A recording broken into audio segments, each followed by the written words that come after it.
It's a Track Stitch podcast. Coming up, we look at the winners and losers from the Tokyo 2025 World Track and Field Championships, and we have a brand new segment for you. All that and more coming up on the podcast, but first, you guys know the drill. It's the Track Stitch Band. Champion, Rhode is bearing down on top of Ngugi. Ngugi digs deep and he's got no ball. And Andrew Lloyd wins again. Récupéré ensuite chez lui au Maroc à Ifrane. La Web, il est parti à la Web, il a tenté le coup du siècle là. Oui, surprendre tout le monde. Au 800.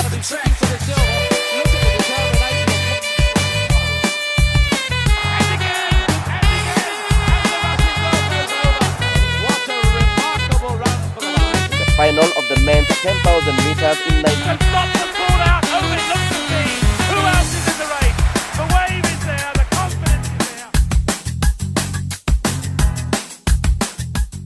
Hey, Shane Rhode, you are still in the United States of America. Where are you, pal? Oh, mate, I've done a whirlwind trip to celebrate a little personal milestone of mine and sell a few sports cards in New York. So I saw a Giants game, a Mets game, and now I'm just cruising around Venice Beach, spending too much money on overpriced American-Italian pizzas on Abbot Kinney Boulevard, but it's not a bad life.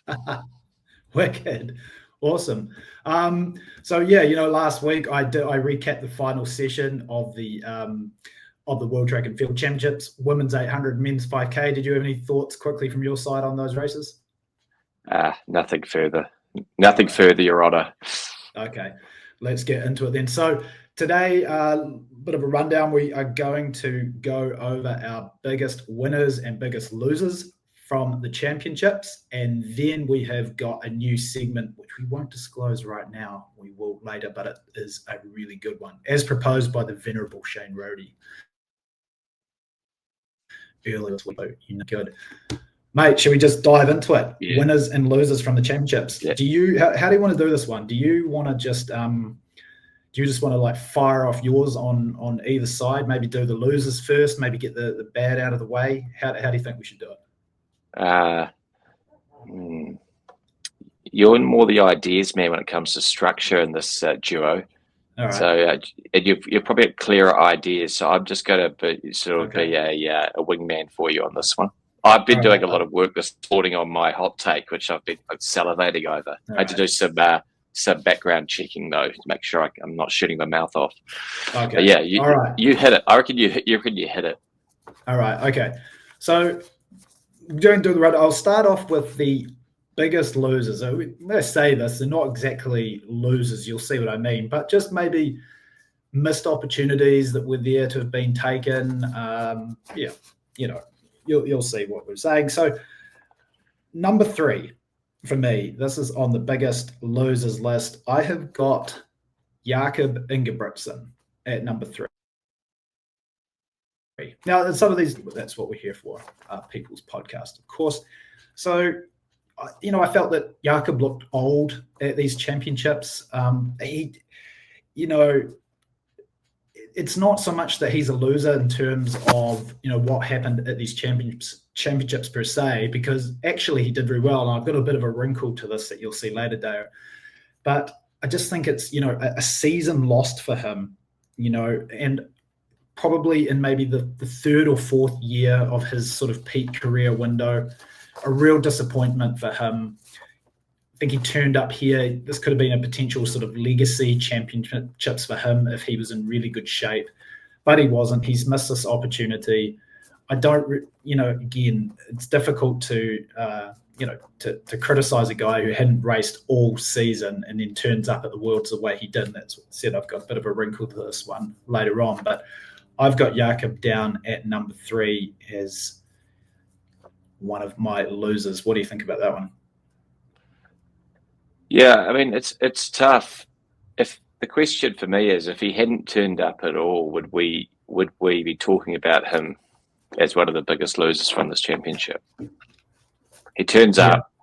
Admittedly, he was poor in the 1500, but given the nature of that event, and given he hasn't raced at all, I think it was tough to expect much more than we saw. And I thought he actually acquitted himself it would be a stretch pretty well in the 5. It would be a stretch to say he was a factor, but he got amongst it and still took the pace at one point and ran a tick over 13 minutes, which, 25, 30 years ago, prior to the kind of massive increase in times with the Gebre Selassie mid-90s era, was around world record level. So I think it's hard for me to put him in the biggest losers, but I do know what you mean in terms of what we expect or are used to as being customary from Jakob.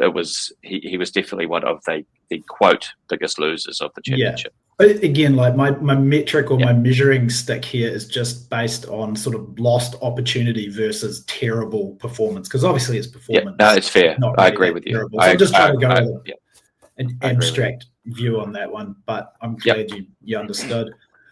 Number 2 for me, Kenyan distance running on the men's side. That's my number 2 biggest loser from these championships. I got some stats here. They only had one guy in the 5,000 meter final, 11th. They were 4th and 7th in the 10,000 meter finals. They had a bronze in the steeplechase. Of course, that's an event which they usually and traditionally have dominated. Best finish in the marathon was 16th.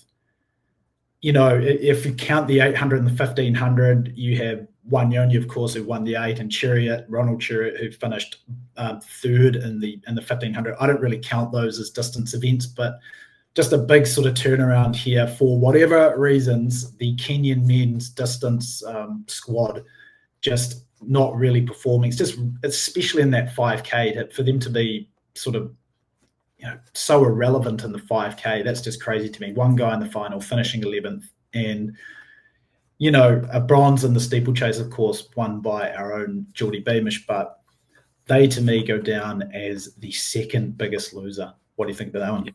No, I'm unequivocally in agreement with you on that. Yeah. All right, and for me, my biggest loser, and again, this is in similar vein to what I was saying with Jakob, or my narrative behind that one. This is more in terms of a lost opportunity, but I have my biggest loser from these World Championships as Josh Kerr. And the reason why I do is that, this is a guy who was extremely concerned about, or I wouldn't say concerned, but he was interested in building his legacy. And, he had this public goal of being sort of seen as the best guy of his generation, which was totally there on the table and fair. We're talking about a guy who always turns up in the big events in great shape, always gets the job done, usually runs season's best, personal best in these big finals. And when you think about the circumstances behind this, what an opportunity for him that was missed. And again, that's why I'm saying in the context of a loser, it's just like the massively lost opportunity. No Jakob, right, in this final.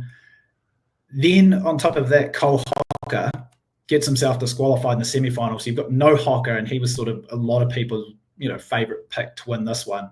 And then it turns out that, Niels Laros really struggled just with getting things together, as a favorite for maybe the first time in major championship history from his side.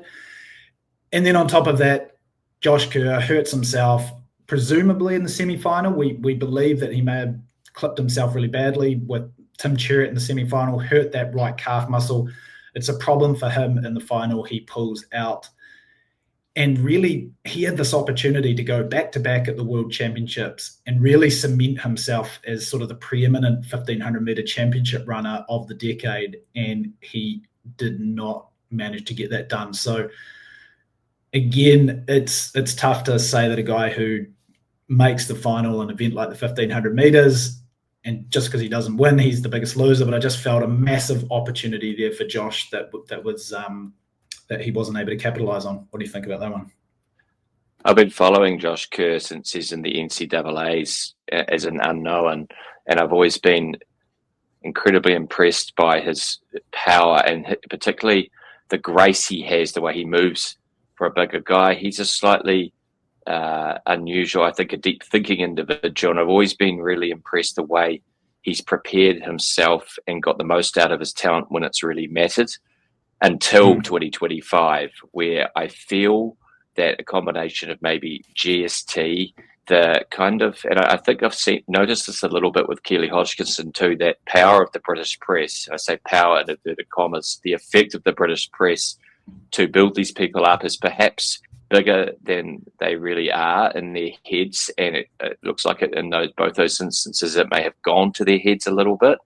And I just felt that Kerr's season had a weird kind of almost theatrical kind of bent to it, which we hadn't seen from him before. He was more behind the scenes. He was more, I read a thing that Whiteman said about, it works for him, but he would bring all of his own little implements and spoons and everything, and he was so meticulous. And I feel like maybe that's gone a little bit into more external or sort of public facing aspects of his persona and his performance. And I felt like it reminded me a little bit of something our own Nick Willis said to me in 2012 when he was the flag bearer at the Olympics there. He got carried away with the social media and phones and the kind of hoopla of being that guy for that championships. And I feel like that possibly, I don't know the guy, but I feel like that's maybe happened to Kerr. So I would agree with you on your take.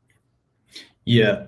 Again, it sounds rough to sort of single out these guys just for lack of opportunities, but I think that's a good lens to look through. I don't think it's a vexatious. It's more of a factual statement around we're measuring performance the same way we're about to give people huge kudos for rising above or delivering under pressure. It's not a like you're wrong or you're bad. It's just it's a factual kind of comment on the level that these people performed at, maybe vis-a-vis what was expected of them or they had hoped for. I'm sure they're not disagreeing with us. The other thing too that we've got to take into account, we've just finished this period where, because of the Tokyo Olympics being postponed that 1 year, we've had championships back to back, and now the next World Championships obviously isn't until 2027. Josh Kerr will be 29 years old then, just about to turn 30.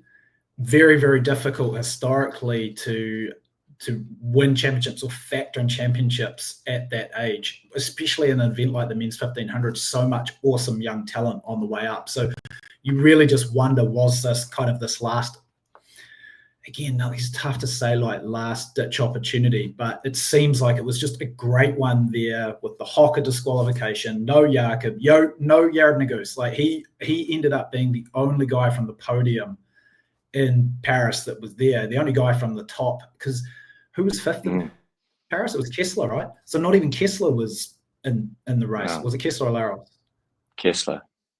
It was Kessler, yeah. So he was the only guy from the top five that ends up making the final. Just a great opportunity. And again, he may have been hurt in that semi-final, or something's gone wrong in the final. Could have been cramping just due to the super hot weather. We saw that affect a lot of those guys. But also as well, when you look at that semi-final, you commented to me at the time you didn't feel like he looked very good in that semi, and I didn't feel like he looked good either. I mean, he really had to push hard just to hold those guys off and make it through. So for whatever reasons, the guy who normally turns up in always amazing shape just didn't quite get it right this year. Could it have been Grand Slam track? I think that's a pretty good hypothesis. You're getting ready to race in early April, early May versus holding off, even though he does race infrequently on the circuit. Yeah, just a tough one for Josh. All right, shall we head over to the three biggest winners here on the Track Stitch podcast? Yeah, bit of positivity. We got the negative out of the way. All right, let's do it. At number 3, this was my wrinkle. I thought I was quite clever for this one. I had Jakob Ingebrigtsen as me on my list. I've got Jakob Ingebrigtsen here at number 3, biggest winners list. Multiple things can be true at the same time. It took a lot of gumption for Jakob to turn up here. I mean, this was really, it's kind of incredible what he did. I said there was that earlier podcast we did where I claimed that Billy Kinsella had turned out without a race to the 91 World Champs in the 800. That was debunked. So we don't really have any precedent for this before. Hard to imagine, for example, a guy like Hisham El Garouj or Nuruddin Morsali showing up to a World Champs without racing the entire summer. So, big kudos for Jakob.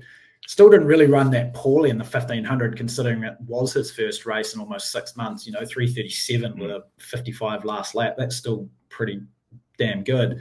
But in the 5,000 meters, man, to run 13:02 in that final, he was only really wasn't that far behind Hocker. It's only like just over 3 seconds, under 4 seconds behind Cole Hocker.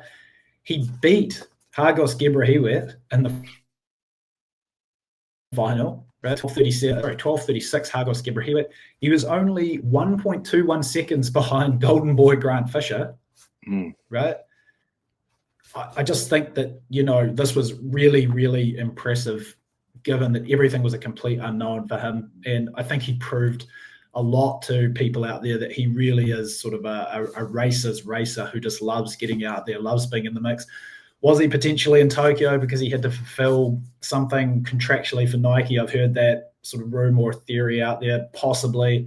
But still, at the end of the day, to turn up with what was clearly a limited physical capacity puts him, for me, as a big winner here. I echo all those sentiments. Yeah. All right. Number 2 on the list, we are moving away from we did this actually on the Biggest Loser side with the Kenyan men's distance squad. I've got the number 2 biggest winner is our very own nation of birth, Shano, New Zealand. I thought we were a massive winner at these World Track and Field Championships. 5th equal on the medal table, mate. How good is that? It's wild. Listen to some of these countries of note that we were ahead of. We were ahead of the Jamaicans. When was the last time that happened? Jamaica, who traditionally pull in a truckload of medals in the sprints, relays, etc., etc. We were ahead of our colonial oppressors, the United Kingdom. We were ahead of our trans-Tasman neighbours, the Australians. We were ahead of Germany. We were ahead of Ethiopia. We were ahead of the French. How good is that? And even though we had a medal in an event that we've been traditionally strong in over the last sort of 2 decades with Madison Lee Wesh in the shot put, one of our hot take picks for the gambling special there. Unfortunately, she didn't win, but she got a bronze. We spoke last week about just how awesome it was to have these 2 gold medals in the high jump and in the 3,000 meter steeplechase, just events that for you and I, when we were growing up, we never ever thought that we would see gold medals in, right? Maybe 20 years ago, if you'd said, hey, New Zealand will win 2 gold medals at a World Track and Field Championships on the men's side, what would they be? You would have said, 1,500 meters, or maybe, the 5K, or maybe the marathon. I would have said the men's 20 and 50K walks. Yeah, exactly.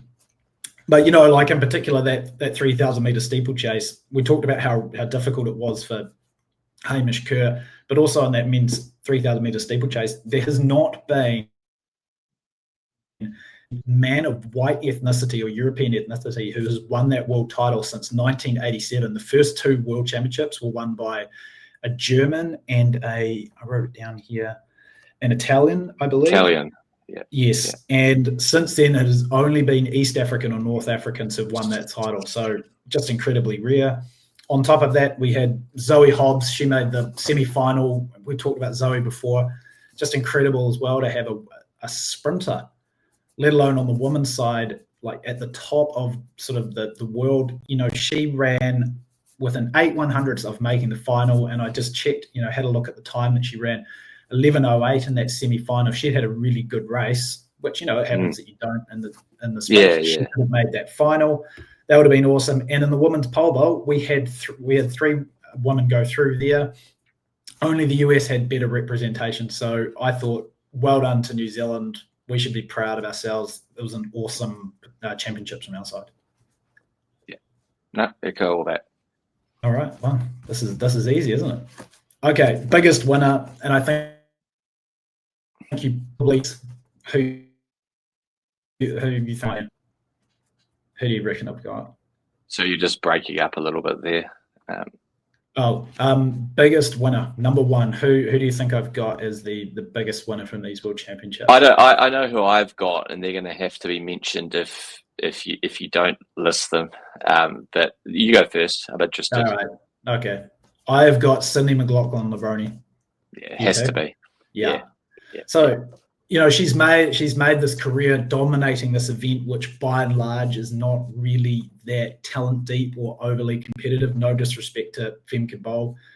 Her world records have been and still are slightly inferior marks to what we've seen on the men's side. You know, her world record is a slightly inferior mark by the tables, even than Rhode Benjamin's number 2 all time. Yes. And, you know, it did seem for a while like she was just interested in turning up at these major events, collecting these gold medals, disappearing. It was all kind of easy. And in a way, you don't blame doing a mondo. Doing a bit of a mondo. You know, and it was always difficult to understand or to contextualize just how good her talent really was, because we were seeing this all in the 400 hurdles, but it was like, man, I didn't think I would ever see this, to be perfectly honest, from her. And I'm pleasantly surprised. And I know that she's proved you and I wrong to a certain degree. You owned that one last week, and I'll do the same this week. Not only did she beat the reigning Olympic and world champion in her preferred event, the event that Maladri Polino has been dominating the last sort of 3, 4, 5 years, and she ran second fastest all time. And I really believe, I said this last week to you too, that maybe she is going to be sort of the breaking of the seal in a massive evolution for this event, because I think now she's going to redefine sort of the mind space, or what the women believe they can achieve over the 400-meter distance. And I wouldn't be surprised if now we're going to see multiple sub-49 clockings as that whole level of the field just drops. So she is my number 1 winner from the world champs, because I think she's proved a lot to even potential track and field cynics like you and I. I had been historically, as you know, Jace, historically more, as I tend to be in a relationship, so to speak, I historically had been more bullish on SML in the 400 than you in terms of what she could do. However, this year, I just didn't think, and last year, I didn't think she looked like someone who could run under 48 seconds. And I just didn't think she was going as well as I had hoped she would in previous years. But now that I think about it a bit more, she's got a huge amount of raw talent, probably the most really out of anyone. But like you said, there was no accurate litmus test to how well she was performing, because there was such a gulf between her and all of the others. I mean, there's a gulf between her and Femke, and then a dramatic gulf between Femke and everyone else. So it was hard to get a gauge on where she was really at in that kind of GOAT level of performance. Now we know, but the other thing I'll say is, as with a lot of these athletes, how hard they work. She's been working very, very hard in the 400 hurdles since she was 12, 13, 14, 15. She's been focusing on that event year in, year out. So it's taken her a while to adjust to the flat. She hasn't just come out and run. For several years now, she's been building up. And like all of us mere mortals, she's now had that breakthrough, which has taken her to that top level. And the other thing I'll give her enormous props about is it would have taken a lot, because in her head she would have been, for all of us, I'm like a godlike figure. I'm just so much better than everyone else. And I'm turning up here against women who, and the final proved this to be the case, women who are running up there with the fastest times ever from a knowingly doped period. And going, oh my God, is that illusion of my greatness that I've built up, or not illusion's unfair, but that perception, is that going to be shattered on the greatest stage of them all? And the answer was a resounding no. And she didn't do it easy. Those other two were phenomenal. We'll be talking about Paulino if we weren't talking about SML now. So hats off to her. It was amazing. I just certainly didn't foresee it. Yeah, I mean, I think you made an awesome point there, in that if she had turned up in this race, and let's say she'd even run quite well, because she'd certainly gone for that US record in the last couple of seasons. She got really, really close. I think I can't remember the meet, Prefontaine or New York perhaps.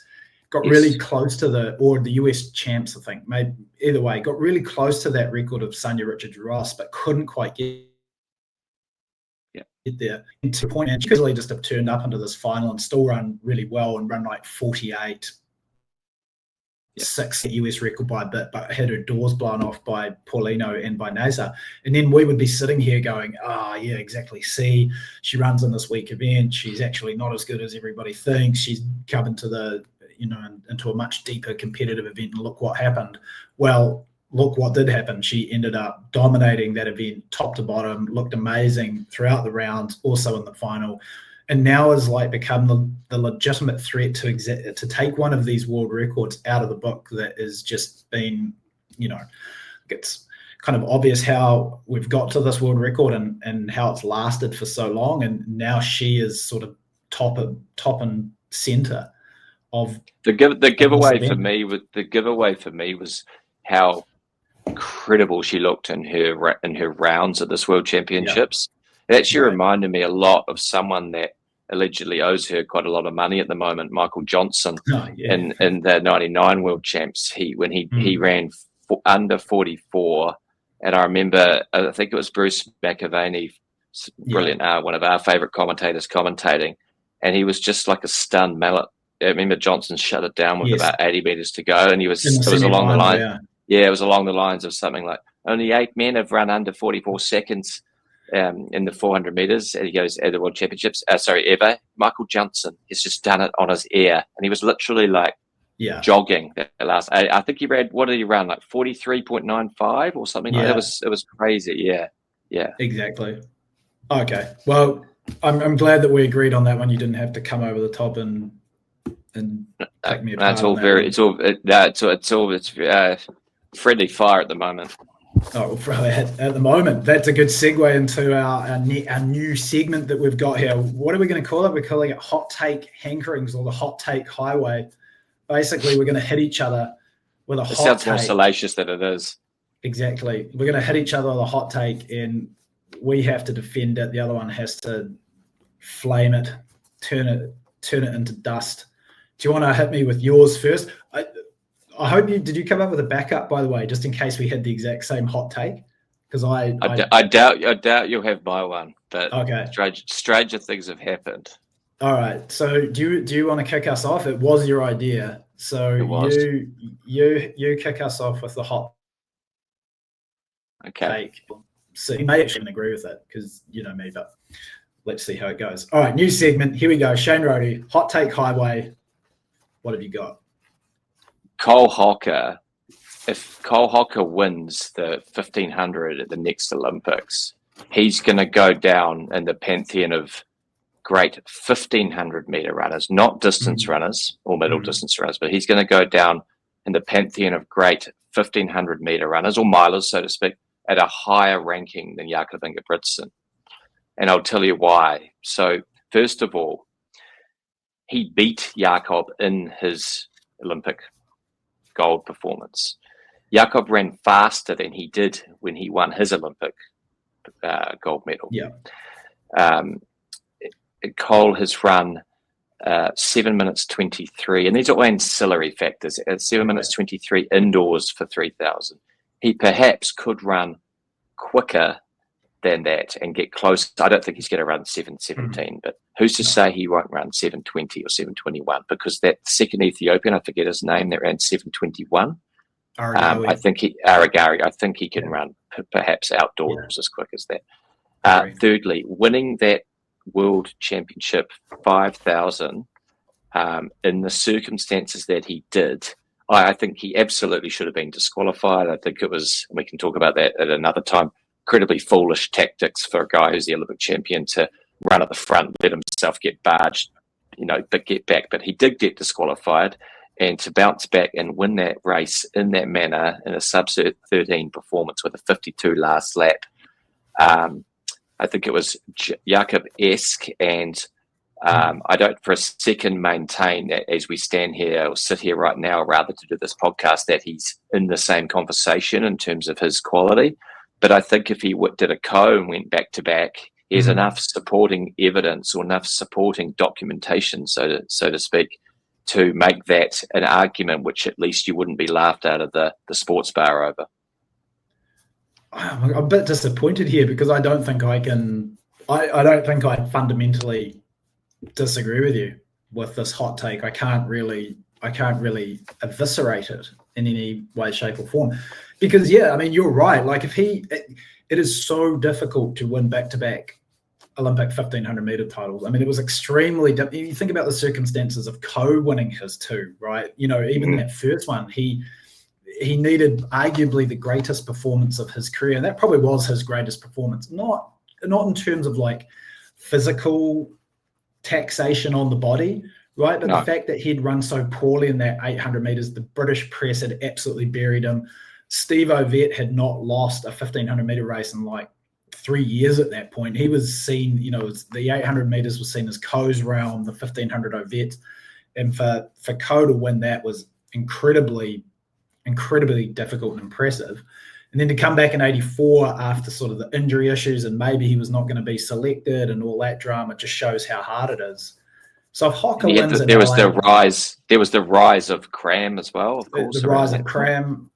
Yeah, exactly. No, I mean, totally.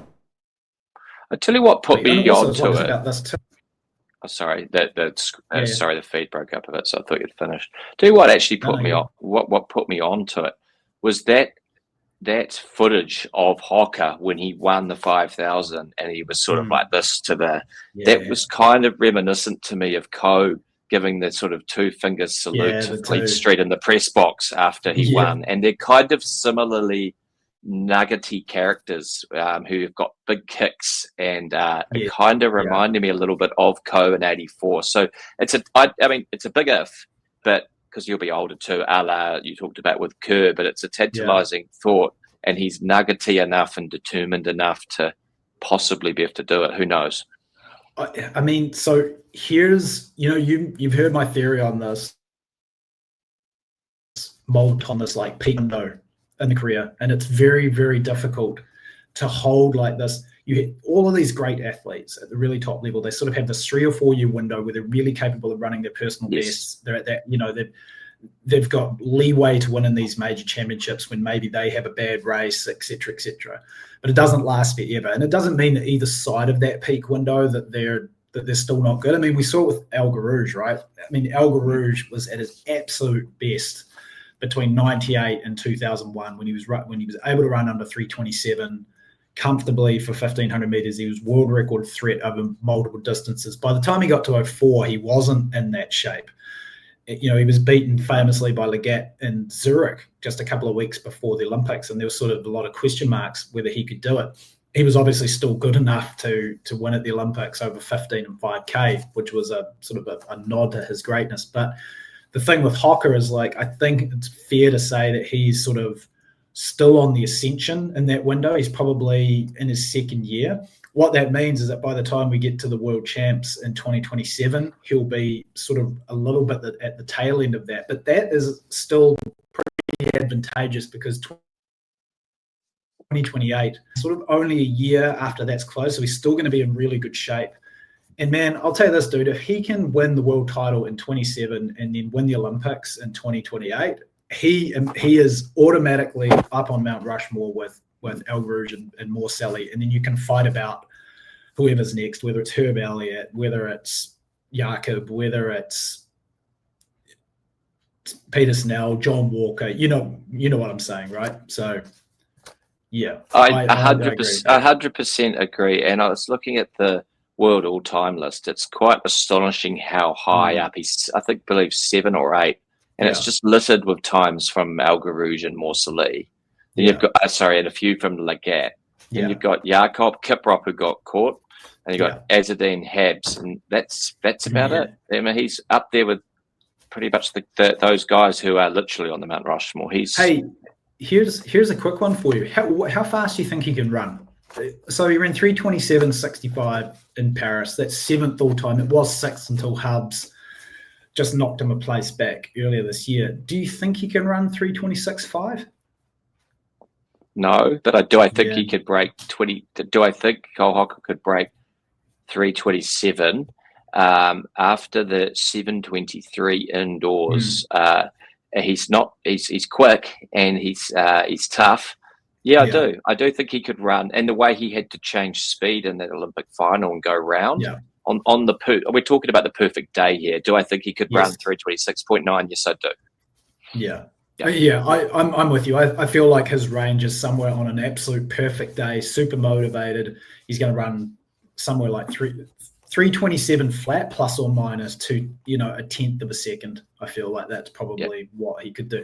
Still really tough to do it because, I mean, You look at Jakob, right? After he ran that time in Monaco last year, not only did people think the world record was just a matter of time, it was just like, now the floodgates are open, and it's sort of, but you see what happened, right? Like with the injury this year, it just showed like how impressive it was for El Garouge to run under 3:27 5 times, especially over the course of like a 5-year period. And don't forget, there was only 1 year where he did it multiple times. So it's not like these opportunities just come like all the time. All right. Yeah. Okay. I feel like my hot take is definitely hotter. And I don't know if you'll agree with this one. I hope you don't, actually, because it's going to be a good one to debate. Spicy. Okay. Yeah. All right. Listen to this one. Jakob Ingebrigtsen, we're just staying with the middle distance because why not? Because we love it, especially the men's 15. Jakob Ingebrigtsen is never going to win another medal at the global level over any distance. He is done. Not saying he's going to retire, but I don't think he's going to win another medal. Do you want to just immediately give your first impression on that take, or should I elaborate a little more into why I think that's the case? I think that is very. Well, that's also the 5K as well. I know. No more than 5, yeah. I think it's conceivable, but for me, the question, actually, because it's your hot take, give me a bit more of your supporting, because I've got my own ideas about why I think that you might be right, but it was your take. So why don't you, what's the word? There's a word for it. Elucidate us with your reasoning. Okay, so I think the first thing is that we mentioned it earlier with the way that championships are being set up now. So we've just finished this period of multiple championships back to back to back to back. The next championships are going to be in 2027. Okay, so he's currently 25. So he will be, he turned 25 at these Worlds, even though they're quite late. So let's say for all intents and purposes, he's going to be at the tail end of 26, going on 27 at those Worlds. Okay. His brothers, and I know, I'm just feeling here, the brothers and Henry were both done by the age of 26, right? 26, 27. They basically reached their peaks and they never continued to run. Well, I mean, they did, but just not at the same level. And I just wonder if the way that they've been training all these years, we know how long and how hard Jakob has been training. I think we've also talked about this briefly on the potty earlier, just about this new Norwegian system of training, which isn't so much about like periodized training where you have long periods off or really good shape. Sure, you're not doing as much like high intensity anaerobic work like an El Garouge or a Morcelli the past, but you're just doing so much volume still at a high intensity at this kind of double threshold sort of setup. I felt that he looked just really tired and old in these championships. I know there's certain reasons for that. He's just become a dad, he's been married, he's been off because of the injury break and everything was tough, but I just wonder if maybe next year he runs okay, but then the career tank is just empty. So it's a pretty hot take, because if you, I mean, part of the whole thing behind this is like, it's something that maybe we sort of believe could happen, but also we could be easily convinced that it wouldn't. But I don't know. I just have this feeling that maybe there's other things in life that Jakob wants to focus on and enjoy. Maybe that his approach has really changed even in the last couple of years, because it was only a couple of years ago that he was talking about going through to LA, winning 3 1500s back to back, breaking all world records from 1500 to 10K. And I feel like maybe that's not the case. So anyway, that's my take. Jakob will never win another medal on a global level. I think it's helpful to contrast that hot take against control, so to speak, or say an ordinary course of events where he's able to train again and get back to a very high level, and he wins more 1500 global titles and is in the mix in the 1500 and continues to threaten world records, perhaps goes for the 5000. So that's your control. And there's no compelling reason why that won't be the case. The two vectors I see that falling down are, first of all, training and physiological, in the sense that perhaps because he's been at it for such a long time, he now his body has been shellacked, for want of a better word, and he's just sort of the athletic equivalent of a 40-year-old, because he's just been brutalized for 15 years, like training since 8, 9, 10 years old. That's one aspect. Could that be the case? Possibly. I actually would, though, put more, if we're going to go with the hot take, I would put more credence in real life or sociological reasons why perhaps he's done. And that would be the terror of growing up with this father, the weight of expectations, the fact he's now so decorated, has a lot of money, he's a star, he has a beautiful young wife, he has a child. The trial would have taken a lot out of him, with the father going through. I'm a lawyer myself. I do a little bit of family law work. The stress of going off to trial and having all that stuff, your dirty laundry aired in public, would be an awfully difficult thing for someone to deal with, even someone who's an extraordinary person like him. So I'm going to say that I think there is, it's so hard to say that he won't come back to that level. But if I had to lean either way, I think your gut could be right. And the reason I think that is his behaviour this year. Like, he turned up at Pre last year and he was right sort of thereabouts, and he hadn't raced for a long time, right? He was 345 or 346, and he only just lost. To me, it's like a different Jakob in terms of demeanour, social media posts, bit chubbier in the face, bit more relaxed looking, kind of like, and Jason, from being an Olympian yourself, he looked like he'd lost that desperate hunger to really train and compete. It looked like he was more there to make up the numbers. That's sort of where he looks like. That could be a 1-year thing. Who the hell, how the hell do we know what's going on? But there is that possibility, which would have seemed inconceivable 6 or 12 months ago, that this guy has just got to fall off the face of the earth. Look, our thing Moo did. No one would have thought when she won that Olympic title and then the World Champs the next year that she was going to fall off the face of the earth. It can happen. These things are finely balanced things. So who knows? Although what I also want to say about all that is, you and I talking yesterday, Jason, about Zion Williamson and the NBA and those comments that Jeff Teague had made about he's not impressed by Zion losing 50 pound, whatever, a huge amount of weight to come back and look like he's going to deliver when he's been paid hundreds of millions already and was out of shape, and saying he's not impressed by that. To me, there's a lot of reports about it's just his physiology, it's just his build.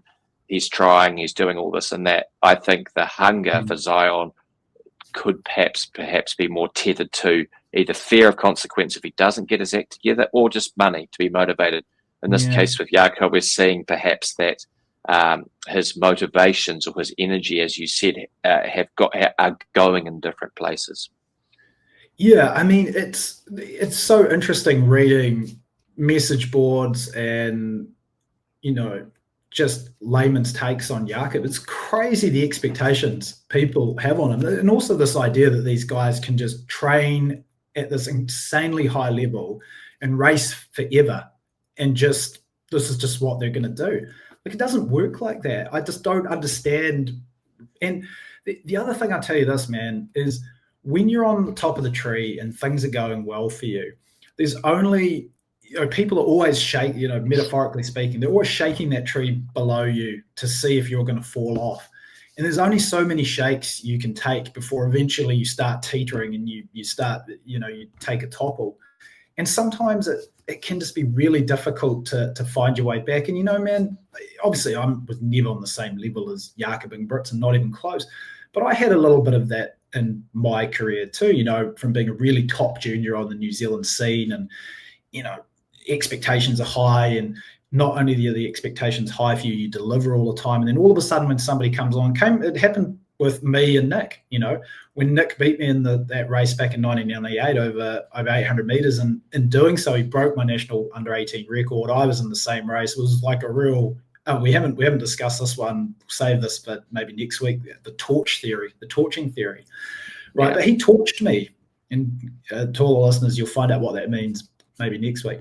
But it was just it's really hard to rebound from that, like psychologically. And, you know, again, you've got to be so resilient. And it's things like lure of an Olympic title or world records or improving your legacy. Like those are the things, sort of the catalysts or the building blocks of your resiliency. And when they're already been taken care of, as Jakob has done so, he's won Olympic gold medals, he's won world championship gold medals, he's set world records, he's had all these accolades.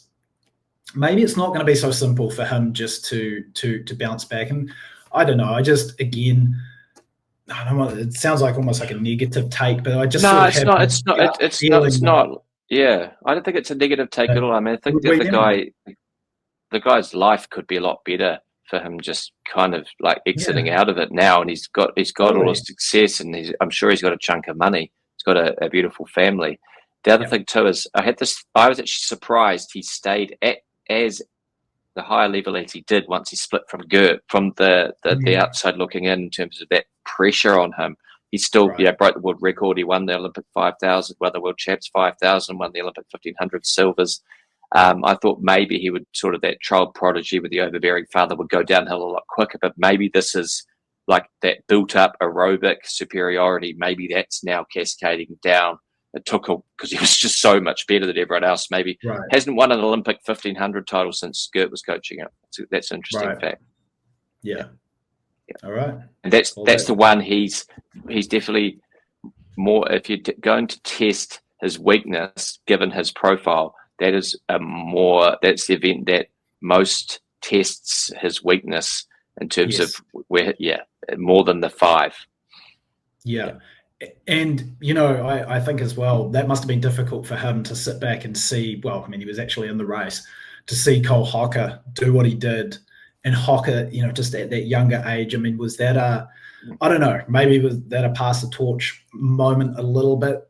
Maybe, I'm not so sure, but that couldn't have been easy for him because, you know, I mean, Hocker was the guy who sort of stole his thunder in that Olympic 1,500 meters that he really desperately wanted to win. And without Chariot to make the pace for him, you know, it was difficult. So that makes me pause in terms of putting too much behind my next comment, which is that, you know, between the ages of 20 and 21 and 24, he should have been coming up and up and up, and to run like just around the same time as he did when he was a 20 or 21-year-old to win his Olympic title and have those guys come off the shoulder like that.